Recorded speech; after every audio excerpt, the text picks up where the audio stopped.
Phasor ఈ పదం చెబితే ఇప్పుడు లెబనాన్కు చెందిన సాయుధ దళం హిజ్బుల్లా ఉలిక్కిపడుతుంది. తమ వద్ద ఉన్న ఫేజర్లను హిజ్బుల్లా ఫైటర్లు దూరంగా విసిరిపడేస్తున్నారు. అసలు ఎందుకు హిజ్బుల్లా ఫేజర్లు అంటే ఉలిక్కిపడుతుంది? తాజాగా లెబనాన్, సిరియాలో జరుగుతున్న పేలుళ్ల గురించి తెలుసుకోవాల్సిందే. ఈ రెండు దేశాల్లో ఉన్నట్టుండి వందల ఫేజర్లు పేలిపోయాయి. ఫలితంగా 9 మంది మృతి చెందారు. 2750 మందికి పైగా గాయపడ్డారు. ఒక్క సిరియాలోనే 7గురు చనిపోయారు. గాయపడిన వారిలో లెబనాన్లోని ఇరాన్ రాయబారితో పాటు హెజ్బుల్లా ముఖ్య నేతలు, ఓ ఎంపీ కుమారుడు కూడా ఉన్నారు. అయితే ఈ ఫేజర్లు ఉన్నట్టుండి వేడెక్కాయి. ఆ తర్వాత కొన్ని సెకండ్లలో పేలిపోయాయి. ఈ పేలుళ్లకు ఇజ్రాయిలే కారణమంటూ హిజ్బుల్లా నిందించింది. ఈ పేలుళ్ల వెనక తమ శత్రువే ఉన్నట్లు వెల్లడించింది. అంతేకాదు, ఈ ఫేజర్లన్నీ కొత్తవేనని లెబనాన్ సాయుధ దళం వెల్లడించింది. దీనికి ఇజ్రాయిల్ భారీ మూల్యం చెల్లించుకోవాల్సిందేనని హిజ్బుల్లా హెచ్చరించింది. అయితే అసలు ఈ ఫేజర్లంటే ఏమిటి? ఎందుకు అవి పేలుతున్నాయి? ఇప్పుడు మనం వాడుతున్న సెల్ఫోన్లు రాకముందు సమాచారాన్ని పంచుకోవడానికి ఉన్న మార్గం లేఖలు. ఆ సమయంలో సంక్షిప్త సమాచారం అర్జెంటుగా పంపించాలంటే ఉన్న ఒకే ఒక్క అవకాశం టెలిగ్రామ్.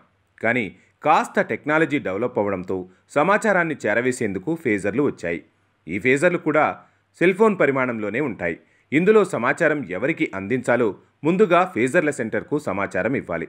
ఆ సెంటర్లోని ప్రతినిధి ఫేజర్ సందేశాన్ని అతడికి పంపుతాడు. ఇలా సమాచారాన్ని పంచుకోవడానికి ఫేజర్లు ఒకప్పుడు పెద్ద ఎత్తున వినియోగించేవారు. కానీ అంతలోపే మొబైల్ ఫోన్లు రావడంతో వాటి వినియోగం తగ్గిపోయింది. కానీ ఇప్పటికీ కొన్ని దేశాల్లో ఈ ఫేజర్లను వాడుతున్నారు. అలాంటి దేశాల్లో లెబనాన్, సిరియా ఉన్నాయి. ఆయా దేశాలు ఎందుకు ఫేజర్లు వాడుతున్నాయి? వాటితో ఉండే సౌలభ్యం, ఉపయోగమేమిటో తెలుసుకుందాం.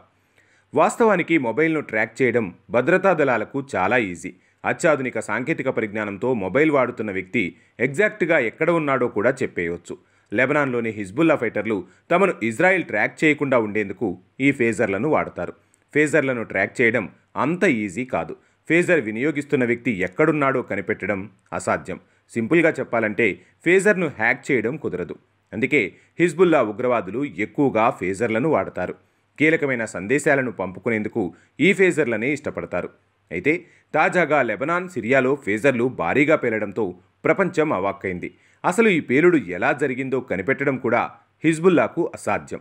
కానీ పేలుడు వెనక ఇజ్రాయెల్ గూఢాచార సంస్థ మొసాద్ ఉన్నట్లు హిజ్బుల్లా ఆరోపించింది. పేలిన ఫేజర్లన్నీ కొత్తగా కొనుగోలు చేసినవినని చెబుతోంది. అసలు హ్యాక్ చేయడానికి అసాధ్యమైన ఆ ఫేజర్లను మొసాద్ ఎలా పేల్చింది అన్నది ఇప్పుడు ఆసక్తికరంగా మారింది. హిజ్బుల్లా వినియోగిస్తున్న కొత్త ఫేజర్లను తైవాన్ నుంచి కొనుగోలు చేసినట్లు తెలుస్తోంది. తైవాన్కు చెందిన గోల్డ్ అపోలో అనే సంస్థ నుంచి కొత్తగా 3000 ఫేజర్లను లెబనాన్ దిగుమతి చేసుకుంది. వాటిలో ఎక్కువగా గోల్డ్ అపోలోకు చెందిన P924 మోడల్వే ఉన్నాయి. సాధారణంగా బ్యాటరీ వేడెక్కి ఫేజర్లు కాలిపోవచ్చు. కానీ ఒకేసారి 1000 మంది గాయపడే ఛాన్స్ లేదని నిపుణులు చెబుతున్నారు. ఇక్కడే మొసాద్పై అనుమానాలు వ్యక్తమవుతున్నాయి. ఫేజర్లలో గ్రాము మిలిటరీ గ్రేడ్ పేలుడు పదార్థాలను అమర్చిందన్న అనుమానాలు వ్యక్తమవుతున్నాయి. హిజ్బుల్లా నాయకుల వద్ద ఉన్న ఫేజర్లలో మొసాద్ పేలుడు పదార్థాలను ఎలా పెడుతుంది అన్న చర్చ మొదలైంది. తైవాన్ కంపెనీ వద్దే ఈ పేలుడు పదార్థాలను మొసాద్ అమర్చి ఉంటుందని హిజ్బుల్లా అనుమానాలు వ్యక్తం చేస్తుంది. అంటే తయారీ ప్రదేశంలో లేదా సరఫరా చేసే ప్రాంతంలో ఇజ్రాయెల్ నిఘా సంస్థ మొసాద్ చొరబడి వీటిని అమర్చి ఉంటుందని, అది తప్ప మరో మార్గం లేదంటున్నారు హిజ్బుల్లా లీడర్లు. సాధారణంగా హిజ్బుల్లా నాయకుల మొబైళ్లను మొసాద్ ట్రాక్ చేస్తోంది. హిజ్బుల్లా నెంబర్ 2 లీడర్ షుక్రూను మొసాద్ ఆ విధంగానే ట్రాక్ చేసింది. షుక్రూకు వచ్చిన ఓ కాల్ అతన్ని ఇజ్రాయెల్ టార్గెట్లోకి వచ్చేలా చేసింది. ఇలాంటి ముప్పును ఊహించే హిజ్బుల్లా చీఫ్ నస్రల్లా ఫోన్ల వినియోగంపై కఠిన ఆంక్షలు విధించారు. ఫేజర్లలో శక్తివంతమైన పెంటా ఎరిథ్రటల్ ట్రైనైట్రేట్ PETN అనే ప్లాస్టిక్ పేలుడు పదార్థాన్ని వాడి ఉండవచ్చునని నిపుణులు చెబుతున్నారు. భవనాలను పేల్చివేసేందుకు సైనిక దళాలు ఈ పదార్థాన్ని వాడతారు.